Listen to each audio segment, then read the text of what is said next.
Balduin Bählamm, der verhinderte Dichter. Clement Dove, the thwarted poet, by Wilhelm Busch. English translation. English translations by Walter Arndt and David W. Solomons for the Earwig song. Illustrations also by Wilhelm Busch. Poems recited by members of Sale U3A, University of the Third Age. Music, Earwig song, sung by Matthew Curtis. I envy people who can pen a pretty poem now and then. Congenitally shrewd and clever, man recognizes now as ever that much contrariness and woe besets him daily here below. Joy is capricious and elusive, annoyance blatant and obtrusive. One goes about all glum and dank, his buttonhole so void and blank. Another feels that life is blighted because his love is unrequited. Perplexities dog every stride, and one that cannot be denied, the worry how to make ends meet, keep us forever on our feet. A hearty "How are you?" will quickly make most of us feel somewhat sickly. We'll manage but a feeble glow, and mumble, "Oh, so, you know." Avoid the lying hypocrite who yodels, "Splendid, very fit," for by and large we spend our days in vague discomfort and malaise. Not so the bard, for hardly palls the dreary sight of his four walls, when presto, he has struck and furled the mouldy backdrops of our world, and issues from its gloom and tension into the poet's fifth dimension. The fourth is full of cosmic mists and ranks with ghosts and physicists. Here is the realm of light and buoyance. Here he is rid of all annoyance. Here from the dugs of buxom muses forever seep the magic oozes for him to gather and decant in his hygienic dairy plant, just like the honest farmer's mudder who every morning makes fresh butter. The first to rise, the last to drowse, she tugs between the legs of cows with cunning wrists astride a stool, and what comes out she sets to cool on shelves, where soon with finger bent she skims the fatty element, collects it in a mighty urn, rolls up her sleeves and starts to churn. Long with the perforated brass she worries the elusive mass. It squelches, scooshes, gulps and gloops, leaps up and down in tortured loops, until the substance, tickled sick, disintegrates in thin and thick. And now she reaps the rich reward, she lifts the thick stuff from the churn, she works and plies it, kneads and tucks. At last she reverently plucks with tender fingers from the mould the cake of butter, plump and gold. Just so the poet, all devout, he squeezed and sweated something out, and eyes with pleasure and respect the product of his intellect. But an unselfish man desires to share the things that he admires.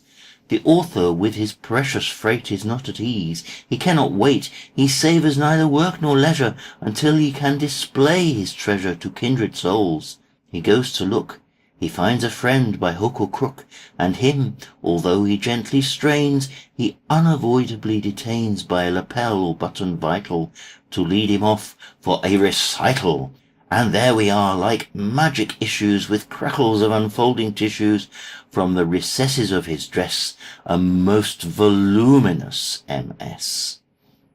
His eyes grow bright, his gestures rampant.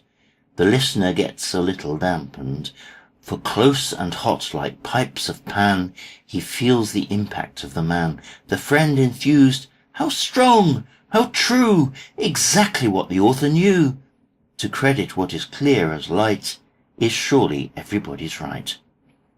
What sweet fulfilment when the mind by him discovered, shaped and mined, his sparkling spirit's graceful caper is printed in the morning paper, and early at the dewy dawn flung from a bike upon the lawn.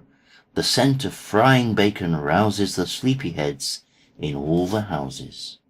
Grandma and parents, youths and girls, with shining teeth and glistening curls, sit down to coffee, eggs and toast, and one by one peruse the Post.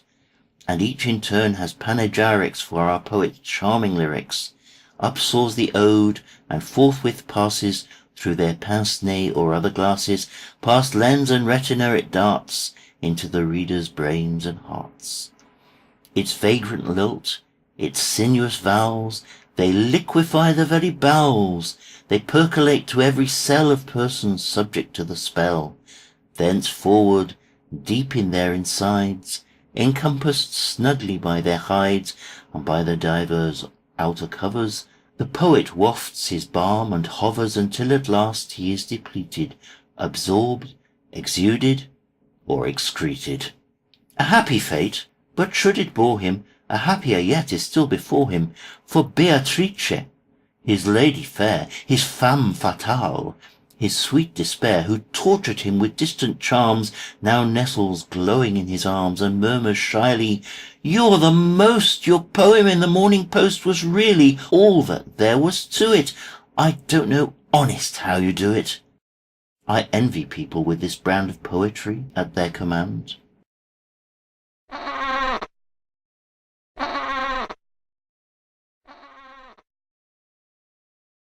A gentle clerk named Clement Dove was well aware of the above. Not that he feels deprived or harried. He has a job, and he is married. 4 healthy children too, all told, are his to cherish and to hold. And yet he feels, for all his bliss, that deep down something is amiss. He yearns to write, to speak with tongues. He wants to blossom forth in songs that strike a chord in every man. He feels he must, and therefore can, seized by the drive, his mind a hive, he leaves his office after 5, and seeks the park to woo the muse in those congenial purlieus. One who, like him, is darkly fraught with images and great with thought, needs for his consecrated labours a place to sit away from neighbours. But all the benches are encumbered with parties odd or even numbered. One might do better to repair where beer is served in open air.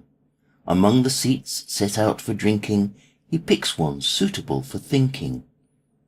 The waiting girl's proximity disturbs his equanimity. But soon a noble draught of grain uplifts him to a higher plane. A genial glow warms head and rear. By Jove, a marvellous idea. Quick for the phrase to bring it out, alas, it does not come about. Just as the pen begins to fly, Dove's hat descends on ear and eye. A friend, who had this type of mind, thought thus to greet him from behind. Dove leaves enraged and out of trim. The friend drinks up his beer for him. Arrived, he reaches from their bracket his soft beret and smoking jacket, which grace the poet when at home, as rhyme and metre grace the poem. He paces with a sombre frown, now looking up, now looking down.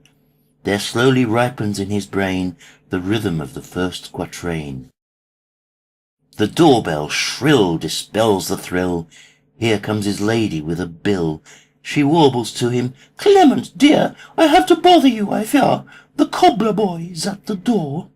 He says we owe 10.24. With special venom one resents pecuniary botherments. Now let us hope. He beats the jinx.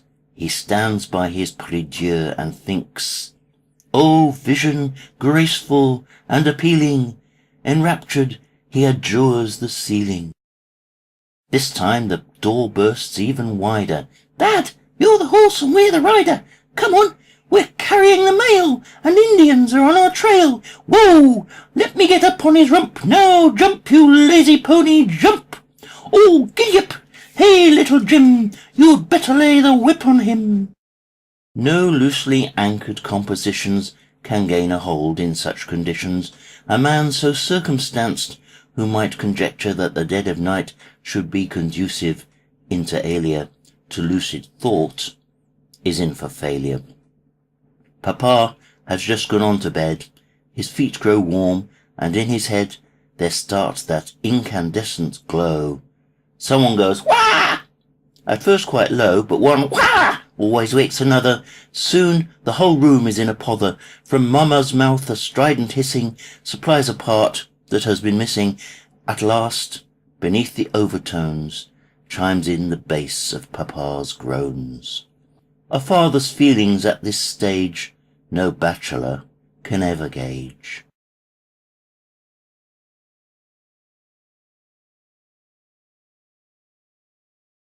An intellectual in a pinch acts while a lesser man would flinch. Dove realizes that his power needs but the quiet place and hour to catalyze in calm seclusion the tranquil growth, the final fusion. Thus diagnosticates his mind. Leave this environment behind. Retire to a rustic scene where life is pleasant and serene, where nature stills all haste and passion, and virtue is not out of fashion. Poets are apt to travel light. A Gladstone bag, embroidered bright, is trim and does not take much packing. A little hat should not be lacking. A camp stool, notebook, bow tie spruce, soft-coloured shirts a little loose. A Faber pencil, sharp and yellow, at least, not least, the old umbrello. Seen off by all the family, he cries, "Goodbye, dear Emily. I'll think of you among the peasants, and bring you back some lovely presents." With this he makes on winged feet for a Bohemian's third-class seat. With hoot and hiss, with clank and cough, the little engine potters off. First slow, then swiftly flitted past by wires interknitted fast. The dour and dull fraternal souls of countless telegraphic poles. Those fanning fields and whirling fences are apt to stupefy the senses and turn the spirit back inside. The undulations of the ride, the gentle sway and rhythmic tremble, help thoughts to waken and assemble. And some that might have meant to hover just out of range are flushed from cover. At length to Clement's mind appears a brace of exquisite ideas. Here is his stop. The whistle toots. A countryman in hobnail boots now enters like a buffalo, and throws his weight on Clement's toe. The bloom of youth, it fades and wanes, a corn remains. We know the symptoms well enough. The lips are pursed as though to puff, the limbs grow stiff, the eyes are closed, some curled up nerve ends are exposed. The subject as a whole is glued in an eccentric attitude. This ritual posture of distress does not afford the least redress, but any witness of one's plight seems much the better for the sight.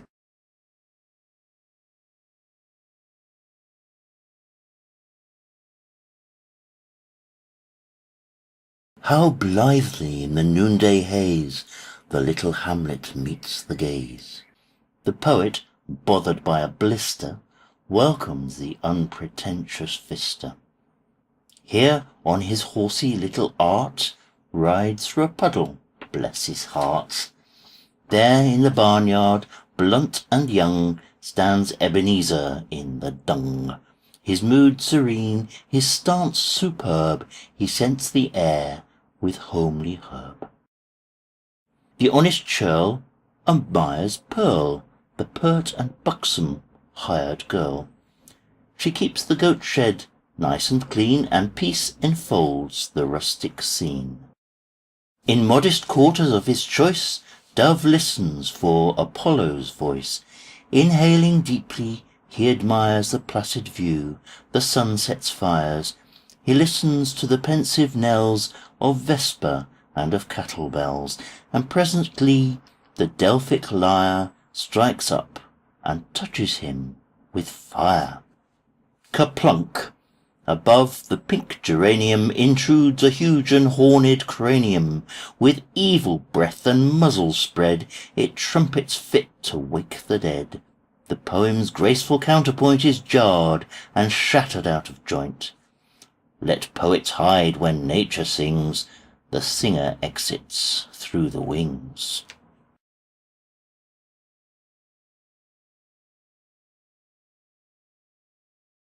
The morning dawned, the sun arose. Is Dove restored by sweet repose? Dost know the tiny fiend with wings that flits about the nose and sings? Dost also know that other batch, quite wingless, but as hard to catch? Take a good look at Clement's map. Don't ask, just pity the poor chap. Beneath the flowering lilac here Clement has settled with his gear. A stool, a notebook, and some pencils make up the poet's plain utensils. Behind him, where the fence is rent, young Arthur loiters with intent. He arms his horsey with a stinger, and evidently means to linger. He starts committing hostile acts. His victim misconstrues the facts. Suspecting a mosquito bite, he claps his hand upon the sight. He pauses to inspect the hall. Perhaps it wasn't one at all. But hardly has he found it so, when he is punctured from below. This makes the poet somewhat warier. More strength is needed in this area. So down again, and that was that. Now let us— oops, there goes his hat. A breeze, he mutters with a frown, retrieves his hat and pulls it down. Still unsuspecting, he resumes his seat, or rather he assumes the stance and takes the seat for granted. No wonder he is disenchanted. The stool is snatched away. He settles into a thicket full of nettles. This is conclusive evidence. A joker lurks behind this fence. The thing to do with such a chap is to play dumb and lay a trap. He stoops again and sits in wait, a tempting overhang for bait. The stick is quick, but he is quicker. His timing could not have been slicker. The reasoner was not misled. He hit the nail upon the head. Dove skips about and sheds some blood. Young Arndt regains his native mud.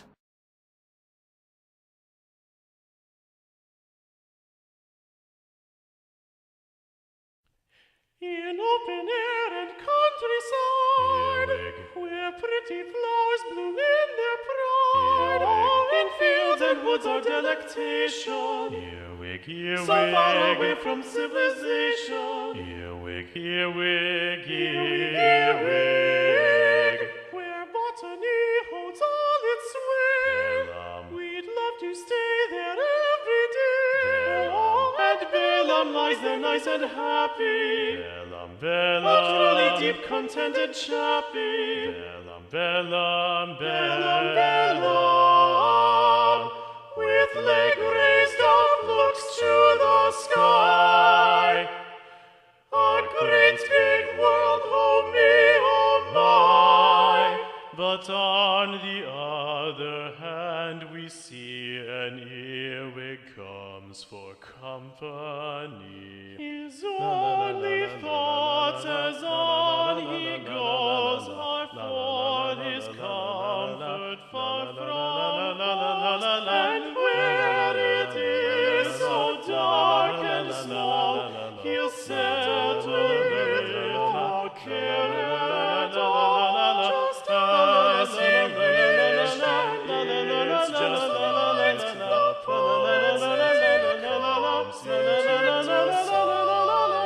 he thinks in this warm fleshy fold I'll dream secure far from the cold. But if he thinks that he can settle in such a world as in a petal, he's very wrong, 'cause Bällams heel reduces him to mash and meal.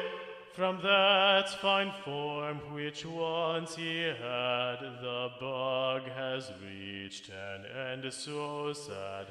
Existence that he once enjoyed, the poet has at once destroyed.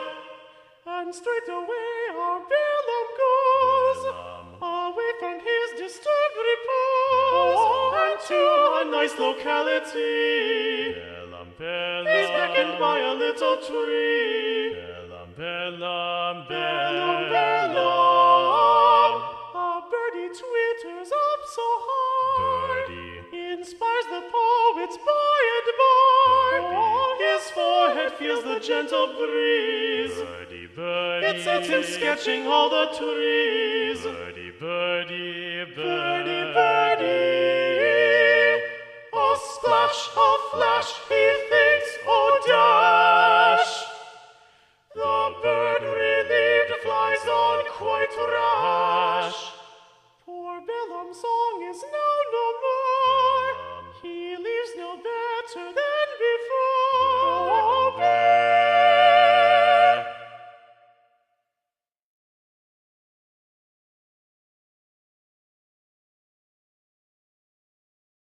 The sky, at first but lightly clouded, now lowers ominously shrouded. A little rain is safely shed by an umbrella fully spread. Across the meadow, fast and lithe, strides Ebenezer with a scythe. The gust and rain obscure his view. Dove's canopy is slit in two. Ungainly and of little use is an umbrella with a sluice. But this will not cause Dove to flinch, who kept his head by half an inch. What's more, the rain cloud has receded, and shelter is no longer needed. Dove strolls downhill a little while, and meets young Pearl atop a stile. He stops in passing, half in jest, and tries to fasten at her breast a playful, flowery caress. The poet and the shepherdess.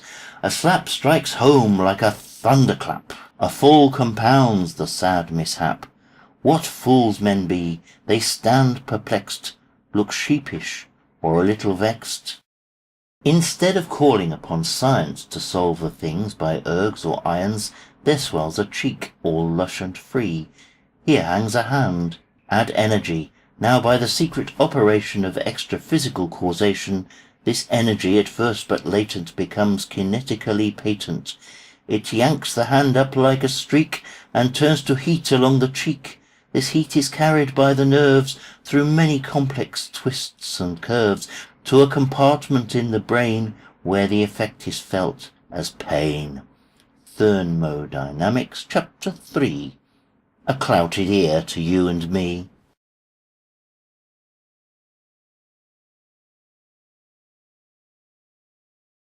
The moon, O name so apt and round of soft, insinuating sound, who could be so invidious, so callous, cold, and hideous, as not to have his heartstrings stirred to gentle tremors at the word? The hamlet in the moonlight gleams, the peasants dream their hoggish dreams. In slumber wrapped are man and brute, alone the watchman has to toot, because his office brooks no dozing. But Clement, moonstruck, is composing. What signal is this from the stable? It's Pearl, who beckons from the gable. She evidently feels remorse for having been so rude and coarse. The poet, who is not a boor, accepts the tender overture. He climbs by way of some manure through a restricted aperture. Hello! A harsh and scornful bleating is a most unexpected greeting. The charge comes with a single grunt. The author's pelvis bears the brunt. A two-pronged thrust that hurts and vexes strikes home about the solar plexus. A hamper offers welcome shelter. The poet takes it helter-skelter. The wicker work is sound and tough. The point is it deep enough? All of a sudden Pearl is here with her devoted cavalier. She carries mischief in her soul, and he a sturdy wooden pole. He threads it through the hamper's eyes, between the inmate's weaving thighs, and thus, uncomfortably grooved, Dove feels himself picked up and moved. He struggles hotly, for profound yawns the dark query, whither bound? A wellspring moonlit deep and cool awaits the swaying reticule. Here they proceed to dunk the basket more frequently than Dove would ask it. Their hamper tipped and shaken clean, the rustic lovers leave the scene.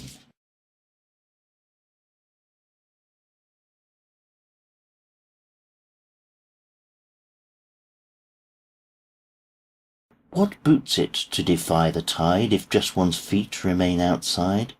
To Dove, besides chagrin and choler, it booted a neuralgic molar.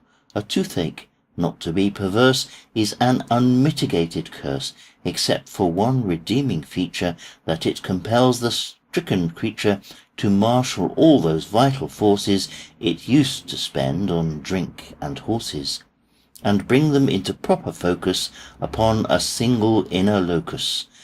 The pain is hardly on the job with that premonitory throb, and fare ye well, United Nations, forgotten are those stock quotations, appointments, taxes, worn-out pistons. The pattern of routine existence that once was palpable and plain seems insubstantial now and vain. One does not like one's coffee hot, and old acquaintance is forgot, for in one tooth a paltry hole comprises the immortal soul, and with each purgatory bout grows the resolve, let's have it out. Before we write another date, the poet has attained this state. Shot through with anguish to the core, he fumes at Dr. Pocket's door. Projected from his cosy nest, the doctor heeds the bell's behest. He does not mind Dove's urgencies. In fact, he likes emergencies. He cries, "How do you do, dear sir? Won't you be seated in this chair? Now let us see, what have we here? The finger tastes a little queer. Ah, yes, quite so, looks pretty black. Now just relax and settle back. Heave-ho! How was it? Did you feel it shift? I certainly felt something lift. In that case, there is nothing to it. Another little tug will do it. Heave-ho! He prizes with a ham-like paw. The tooth stays rooted in the jaw. I thought as much, says Dr. Pocket. The obstacle is in the socket. $5 net is all you owe. I hope it passes. Let me know.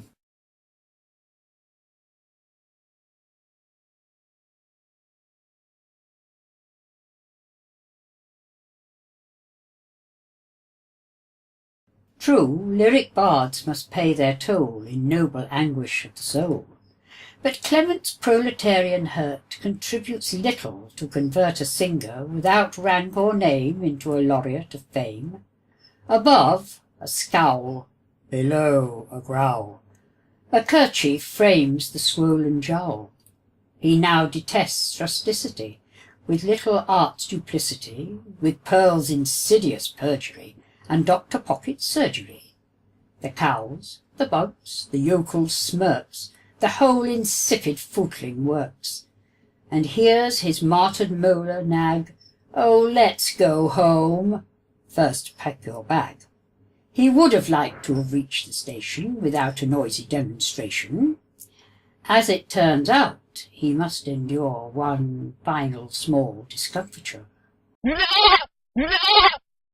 Crude imitations of a bleat accompany him down the street. The very goat behind her door remembers that they met before.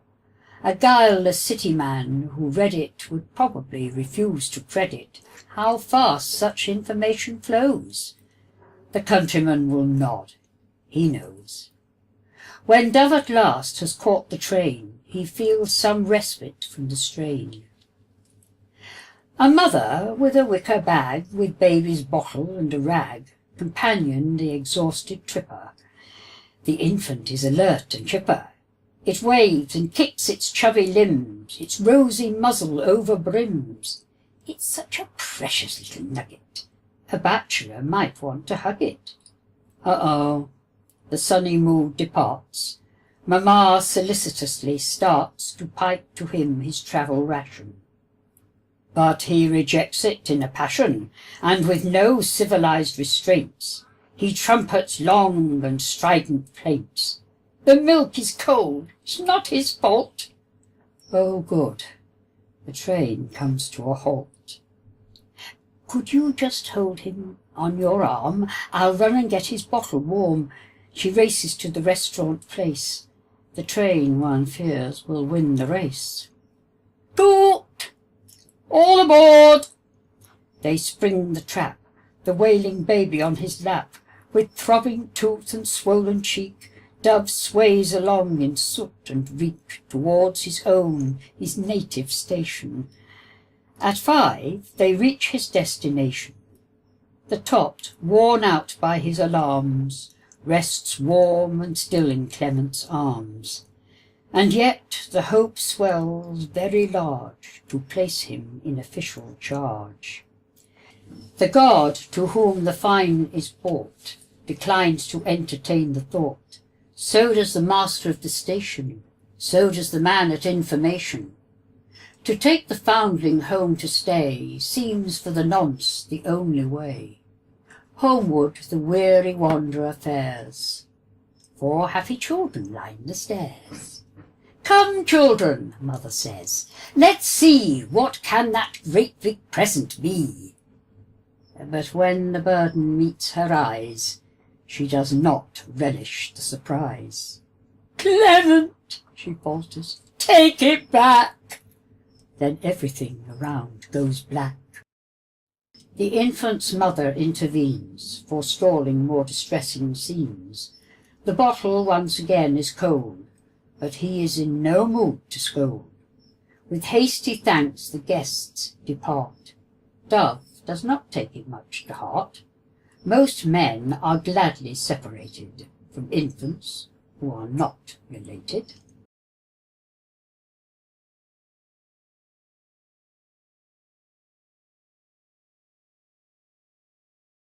Now Dove lays down his aching head.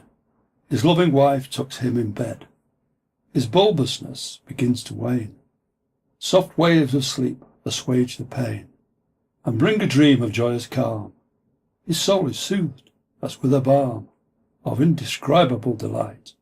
There shimmers in his dazzled sight a lady snowy draped and winged, her feet by rosy vapours ringed. She smiles and beckons to unfold, her hand be wafted off. Behold, most natural of wondrous things, he too has grown a pair of wings, and starts aloft with outspread hands to soar with her to other lands.